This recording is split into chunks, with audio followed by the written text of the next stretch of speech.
네, 안녕하세요. 한 주간도 평안하셨습니까? 오늘 수요 성경 공부 소규리문답 마지막 성경 공부입니다. 오늘은 어떻게 이 성찬을 가치 있게 받을 것인가에 대해서 공부하도록 하겠습니다. 넷째, 누가 이 성찬을 가치 있게 받습니까? 받아 먹어라. 이것은 너희를 위하는 내 몸이니 또 이 잔은 내 피로 세운 새 언약이니. 고린도후서 11장 23절에서 25절 말씀입니다. 성찬의 말씀을 믿는 사람이 진실로 가치 있고 잘 준비된 사람입니다. 이 말씀을 믿지 않거나 의심하는 사람은 가치 없으며 준비되지 못한 사람입니다. 너희를 위하여 라는 말씀은 진심으로 믿는 것을 요구하기 때문입니다. 중심생각, 주의 성찬을 준비하는 근본적인 방법은 예수님의 자기 몸과 피가 죄 용서를 위해 너희를 위해 주시고 또한 흘린 것이라는 예수님의 약속을 믿는 것입니다.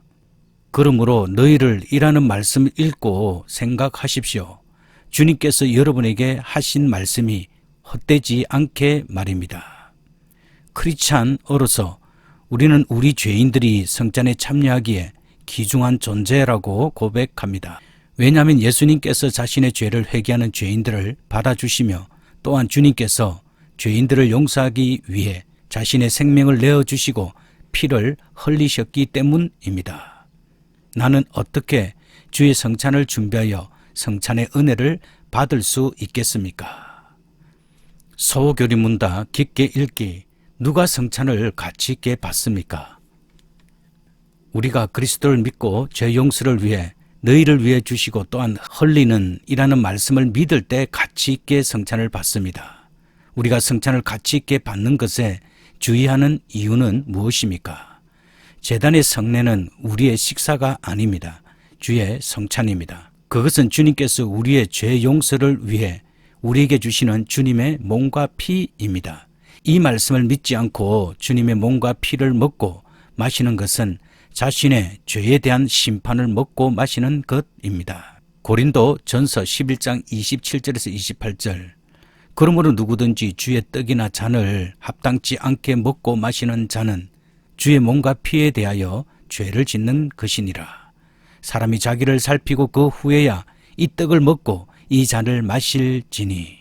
당시의 성만찬은 식사 동안에 떡을 먹고 그 후에 포도주를 마셨기 때문에 떡을 합당하게 먹는다 할지라도 잔을 합당치 않게 마실 경우도 있었습니다.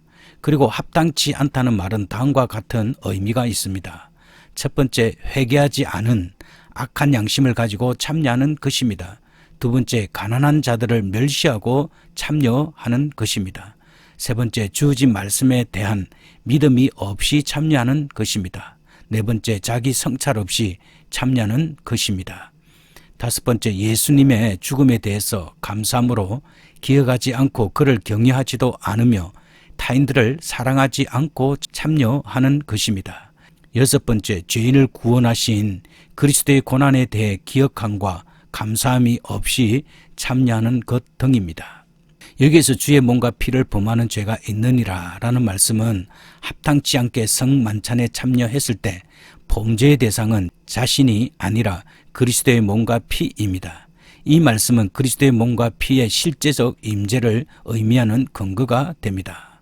그리고 사람이 자기를 살피고 라고 말씀하는데 우리는 성찬을 받을 때 그리스도의 고난에 대해 감사함으로 기억하며 고난에 동참하기를 원하는지에 대해서 스스로 살펴야 함을 의미합니다. 그리고 주의 몸을 분변치 못한다는 말씀은 그리스도의 몸과 피를 나타내는 성별된 떡과 포도주를 존중해야 한다는 것입니다. 왜냐하면 성만찬의 떡과 포도주는 주님의 몸과 피이기 때문입니다. 또한 성도가 성만찬에 참여하는 것은 그리스도의 고난에 대해 감사하며 동참하는 의미를 갖기 때문입니다. 그리고 자기의 죄를 먹고 마시는 것이니라 라는 말에서 죄는 심판을 의미합니다. 그러나 이것은 영원한 심판을 의미하지 않습니다. 이는 일시적인 징계를 말하는 것으로 육신의 죽음에 이를 수도 있습니다. 우리는 언제 성찬을 받을 수 있는 가치가 없으며 또한 받을 준비가 되어 있지 않습니까? 우리가 그리스도의 말씀을 믿지 않고 의심할 때 성찬을 받을 가치가 없고 또한 준비되어 있지 않습니다. 너희를 위하여 라는 말씀은 전심으로 믿는 것을 요구하기 때문입니다. 금식과 육체적인 준비란 무엇입니까? 금식은 특정한 기간 동안 스스로 음식 혹은 다른 쾌락을 거부하는 것입니다. 육체적 준비는 적절한 휴식, 개인 청결, 수수하고 경건한 옷차림 등을 포함합니다. 이러한 외적인 경건의 표현들이 우리로 하여금 성찬을 받는 일에 집중하게 합니다. 그러나 그렇게 하는 자체가 우리가 성찬을 받기에 가치 있게 하거나 잘 준비되게 하는 것은 아닙니다. 연결과 적용, 성찬을 받기 전에 우리 스스로를 어떻게 점검할 수 있습니까? 하나님 말씀으로 우리 스스로를 다음과 같이 점검할 수 있습니다. A. 자신의 죄를 깨닫고 뉘우치는 마음을 갖고 있는지 점검합니다. B. 우리 주 예수 그리스도를 믿고 성찬의 말씀을 믿는지 점검합니다. C. 성령의 도우심으로 악에 대항하고 죄된 욕망을 거부하고 새로운 삶 가운데 걸어가는 용서받은 죄인으로서 살기를 원하는지 점검합니다. 로마서 6장 1절에서 11절 이와 같이 너희도 너희 자신을 죄에 대하여는 죽은 자요 그리스도 예수 안에서 하나님을 대하여는 산자로 여길지어다. 성도의 거룩한 생활 곧 성화는 바로 예수 그리스도의 부활에 근거하는 것입니다. 그러므로 성도들은 예수 그리스도의 죽음과 부활과 연합을 인정해야 합니다. 우리는 예수 그리스도께서 죄에 대하여 단번에 죽고 하나님을 향하여 사신 것처럼 우리도 죄에 대하여 죽고 하나님을 향하여 산자임을 인정해야 하는 것입니다.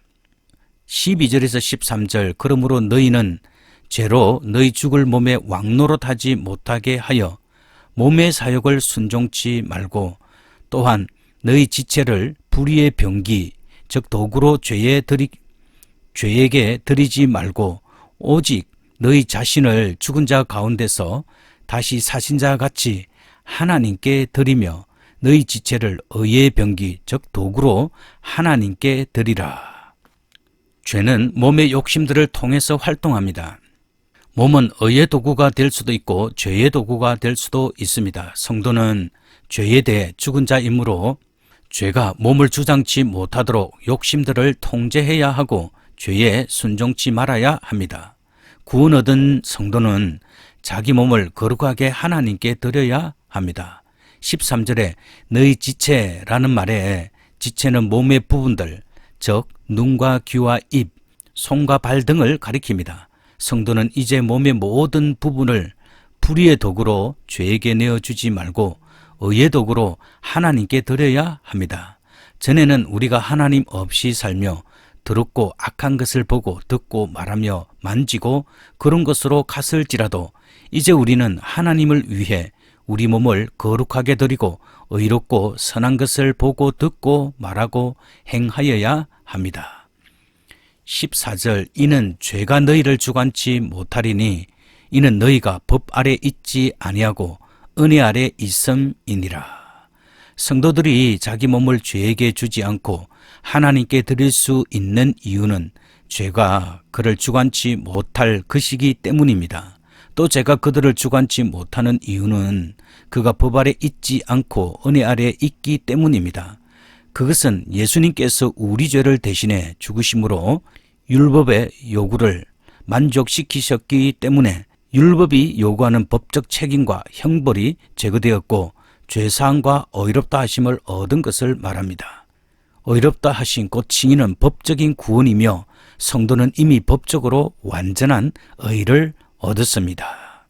참조 성찬에 나아갈 준비를 하면서 크리스찬들은 참여와 사죄함에 대한 기회를 가져야 합니다. 성찬에 나아가기 전에 개인적인 묵상을 통한 자신을 살피는 것이 필요합니다. 믿음이 약하거나 갈등하는 사람들도 성찬에 나아갈 수 있습니까? 그렇습니다. 너희를 위하여 라는 말씀은 약하고 힘들어하는 우리와 같은 죄인들이 주님께 나아가서 주님을 믿는 힘을 얻을 수 있도록 하기 위해 그리스도께서 성찬을 제정하셨다는 것을 의미합니다.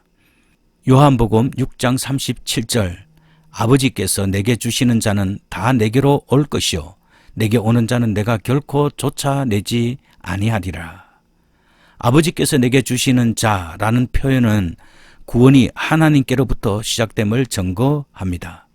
하나님 아버지께서 하나님의 아들 예수께 주시는 자들이 주님께로 올 것이며 주님을 믿게 됩니다. 또 아버지께서 내게 주신 자라는 말씀은 구원이 전적으로 하나님의 은혜로 이루어지는 것을 말합니다. 하나님 아버지께서 아들 예수 그리스도께 주시는 자들은 구원을 얻을 것입니다. 예수 그리스도께 나와 그를 믿는 것은 확실히 하나님께서 구원하신 증거입니다. 그러므로 예수께서는 그에게 나오는 자들을 결코 거절하거나 물리치지 않으실 것입니다. 이사야 42장 3절 상한 갈대를 꺾지 아니하며 꺼져가는 등불을 끄지 아니하고 진실로 정의를 시행할 것이며 예수께서는 또한 사랑과 긍휼로 일하실 것입니다. 그는 상한 갈대를 꺾지 아니하며 꺼져가는 등불을 끄지 않으실 것입니다. 사람은 세상의 죄악된 풍조에 잘 흔들리고 고난에 꺾이고 상하고 그의 기쁨과 행복은 때때로 꺼져갑니다. 그러나 예수께서는 그런 자들을 긍휼히 여기시고 오래 참으시고 구원하시고 회복시키시고 힘과 평안을 주십니다. 사람이 자신의 죄됨과 부족을 깨닫고 하나님 앞에 죄를 자복하며 구원의 은혜를 간구할 때 메시아께서는 그를 외면치 않으실 것입니다. 성찬이 필요하다고 느끼지 않는다면 어떻게 해야 합니까? 성찬이 필요하지 않다고 느끼는 것은 육체에 빠져 있는 것입니다. 성경은 여러분 자신보다 여러분의 육체에 대해 더 잘 알고 있습니다. 갈라디아서 5장 19절에서 21절 육체의 일은 현잔이 곧 음행과 더러운 것과 호색과 우상숭배와 술수와 원수 맺는 것과 분쟁과 시기와 분냉과 당 짓는 것과 불리함과 이단과 투기와 술취함과 방탕함과 또 그와 같은 것들이라. 전에 너희에게 경계한 것 같이 경계하노니 이런 일을 하는 자들은 하나님의 나라를 유업으로 받지 못할 것이요. 19절 육체의 일은 현잔이 곧 간음과 음행과 더러운 것과 호색과 육체의 일, 즉 죄악된 행위들은 분명합니다. 첫 번째 부류는 음란입니다. 간음, 음행, 더러운 것, 호색 등은 다 성적인 죄악들입니다. 그것은 사람의 죄악들 중에 대표적인 죄악입니다. 음란은 부부관계를 벗어나 모든 육체적 관계를 말합니다. 성은 하나님께서 창조하신 아름다운 것이지만 부부 관계에서만 사용되도록 의도되었습니다. 그러나 사람들은 몸의 욕망이 이끄는 대로 악을 범하였고 그것이 음란의 죄입니다. 현대사회는 매춘과 불륜이 보편화되어 있는 매우 음란한 사회이며 TV나 인터넷 문명은 그것을 더 조장하고 있습니다. 육체의 일의 두 번째 부류는 우상숭배입니다. 우상숭배는 더 권원적인 죄악이지만 음란보다 더 드러나지는 않는 것 같습니다. 우상은 하나님이 아닌 것을 하나님처럼 가치 있게 여기거나 섬기는 것을 말합니다. 불교나 유교의 종교적 전통에는 우상숭배적 요소들이 많이 있습니다. 미신 혹은 샤머니즘도 우상숭배적입니다. 한국 전통문화나 민속문화에는 이런 요소들이 많이 있습니다. 결혼과 취직과 성진을 앞두고 점이나 궁합 혹은 사주팔자를 보는 것 등입니다. 오늘날 사람들이 돈과 육신의 쾌락을 최고 가치로 두는 것도 우상숭배입니다. 육체의 일의 세 번째 부류는 싸움입니다. 육체를 맺는 것과 분쟁과 시기와 분냉과 당 짓는 것과 불리함과 이단과 투기와 살인 등의 악들은 다 이웃을 미워하는 데서 나오는 것입니다. 이것은 서로 사랑하라 라는 새 계명에 반대됩니다. 물론 정당한 싸움, 선한 싸움, 진리의 싸움이 있습니다. 성경은 우리에게 선한 싸움을 싸우라고 말씀합니다. 의와 진리를 위한 싸움은 우리가 치러야 할 선한 싸움입니다. 그러나 그런 선한 싸움 말고 몸의 죄성에서 나오는 싸움이 있습니다. 남을 시기 질투하고 미워하기 때문에 혹은 자기 명예나 세상 권력이나 물질적 이익 때문에 하는 싸움이 있습니다. 우리는 성도들 간에 참된 거룩한 교제를 나누어야 하지만 파당을 만드는 일은 하지 말아야 합니다. 육체의 일의 네 번째 부류는 술 취함입니다. 술 취함은 사람을 방탕에 빠뜨립니다. 마약도 마찬가지입니다. 술 취함이나 마약은 사람에게서 바른 정신을 빼앗아가고 사람을 비현실적 환각 상태에 빠뜨리고 사람이 책임 있는 인격자로 행동하지 못하게 합니다. 술이 가져오는 폐해들은 매우 큽니다. 술은 몸에 해롭고 살인, 교통사고 등의 사회적 해악이 크며 경제적 낭비도 또한 큽니다. 그러므로 완전히 금주하는 것이 성도들에게 요구됩니다. 마지막으로 이런 일을 하는 자들은 하나님의 나라를 유업으로 받지 못할 것이요 라고 말씀합니다. 천국에 못 들어가면 지옥밖에 갈 곳이 없습니다. 그러므로 이런 죄들을 지은 자들은 다 회개해야 구원을 받을 수 있습니다. 사람이 이런 죄들을 회개치 않으면 지옥 형벌을 피할 수 없습니다. 또 구원받은 성도는 이런 일을 계속 행해서는 안 됩니다. 비록 7번 넘어졌을지라도 또다시 일어나 거룩의 열매를 맺어야 합니다. 우리의 구원은 죄로부터 구원입니다. 성도가 진정으로 구원받은 자라면 그는 하나님께서 미워하시는 이런 죄악된 일들을 다 버려야만 합니다. 따라서 이와 같은 육체의 일들에 빠져 있으면 성찬을 받을 필요를 전혀 느끼지 못합니다. 어떤 사람이 성찬을 받으면 안 되는 것입니까? 다음과 같은 사람들입니다. A. 크리스찬이 아니거나 세례를 받지 않은 이들입니다. 참조 주의 성찬은 예수님의 제자들, 즉 세례를 받고 크리스찬 믿음을 확신하는 사람들을 위한 것입니다. B. 아기들이나 아주 어린아이들 같이 자기 스스로를 점검할 수 없거나 크리스찬 믿음을 제대로 배우지 않는 사람들 혹은 의식이 없는 이들입니다. 종교개혁자 루터는 주의 성찬을 받는 이들에게 주의를 주었습니다. 다음 3가지 사항으로 말합니다. 이것은 무엇인가? 무슨 유익이 있는가? 누가 받을 것인가? 그리고 이 모든 사항들은 그리스도께서 이 성례를 제정하신 그 말씀들로 확정되어야 합니다. 크리스찬이 되기 원하고 그 성례로 나아가는 모든 사람들은 그 말씀들에 대해서 알아야 합니다. 무엇을 원하고 왜 참여해야 하는지 모른다면 그런 사람들로 하여금 성찬으로 나오게 하고 성찬을 베푸는 것은 우리가 의도하는 것이 아닙니다. C. 다른 믿음의 고백을 하는 사람들입니다. 이들은 바로 이단들을 말합니다. 왜냐하면 주의 성찬은 믿음과 교리에 있어서 우리의 믿음과 신앙의 일치를 증거하여야 하기 때문입니다. 사도행전 2장 42절 그들이 사도의 가르침을 받아 서로 교제하고 떡을 떼며 오로지 기도하기를 힘쓰니라. 초기 예루살렘 교회는 몇 가지 일에 힘썼습니다. 첫째로 그들은 사도들의 가르침을 받았습니다. 바른 가르침이 중요합니다. 진리는 하나님의 뜻이며 교리적 내용과 윤리적 내용을 다 포함합니다. 가르침이 혼란하면 교회가 혼란해집니다. 요즘 교회들은 가르침이 혼란합니다. 그러므로 자유주의, 교회 연합운동, 은사운동, 여성 안수 등등 별별 풍조들이 교회 안에 들어와 있습니다. 오늘날에는 심지어 복음주의라는 이름 아래 이단들이 포용되고 있습니다. 우리는 역사적 기독교 신앙에 확고히 서야 합니다. 참된 기독교는 교리적, 윤리적 오류들을 용납하지 않습니다. 둘째로 그들은 서로 교제하기를 힘썼습니다. 그것은 주님께서 명하신 대로 서로 사랑하는 교제입니다. 그것은 서로 무난하고 서로를 돌보며 남을 미워하거나 비난하거나 해치지 않고 서로를 향하여 오래 참고 서로의 허물을 용서하며 친절하고 진실을 말하며 선을 행하는 것입니다. 그들은 또 성찬식을 행했고 성도들 간의 식탁 교제도 힘썼습니다.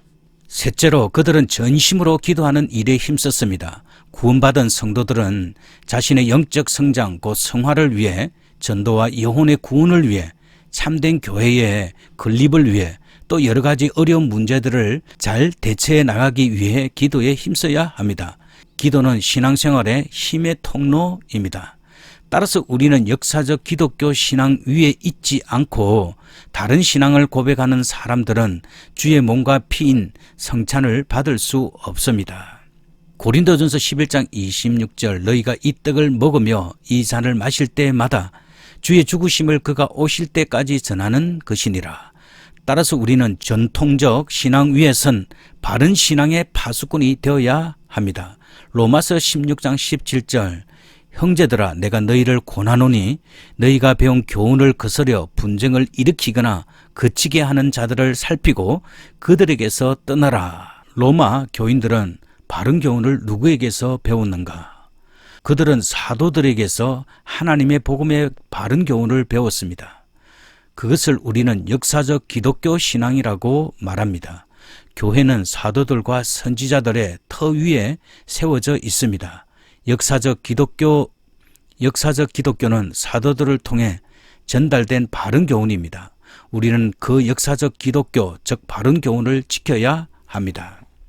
사도들의 바른 교훈을 거스려 분쟁을 일으키고 그치게 하는 자들은 이단자들입니다. 그들의 교훈은 사도들의 바른 교훈과 차이가 있고 교회에 혼란과 분쟁의 씨가 되고 교회를 어지럽히는 일이 됩니다. 교회에서는 교훈의 통일성이 중요합니다.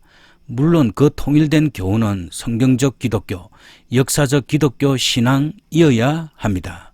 우리는 교회 안에 들어온 이단자들을 살피고 분별하고 판단해야 합니다. 사도 요한은 그의 첫 번째 서신에서 사랑하는 자들아 영을 다 믿지 말고 오직 영들이 하나님께 속하였나 시험하라.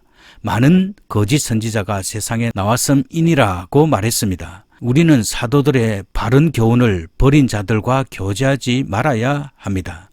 디도서 3장 10절에 보면 이단에 속한 사람을 한두 번 훈계한 후에 멀리하라, 즉 거절하라고 말합니다.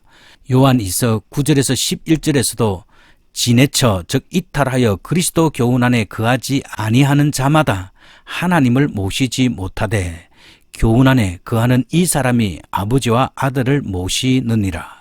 누구든지 이 교훈을 가지지 않고 너희에게 나아가거든 그를 집에 들이지도 말고 인사도 말라. 그에게 인사하는 자는 그 악한 일에 참여하는 자임이니라. 루트 교회는 닫힌 성찬을 시행합니다. 즉 역사적 전통 신앙을 고백하는 사람들에게만 시행합니다. 첫 번째, 개교회에 공식적으로 등록되어 세례를 받은 교인들. 두 번째로, 같은 교단 교회에 등록이 되어 세례를 받은 교인들. 세 번째로, 개혁 교회 안에서 세례를 받아 성찬이 주의 몸과 피를 받는다는 믿음을 고백하는 교인들에게 시행합니다. 주의 성찬을 먹고 마시는 사람들이 그리스도의 몸과 피에 대해 죄를 짓거나 성찬을 받음으로써 스스로에게 해가 되는 것을 막기 위함입니다. 또한 닫힌 성찬은 그리스도의 몸과 피에 참여하는 사람들이 같은 가르침과 고백에 일치한다는 것을 나타내는 것입니다. 그러나 예수 그리스도를 죄로부터 구주로 진실되게 믿는 사람들이 루터론이 아니라고 해서 크리스찬이 아니라는 의미는 아닙니다.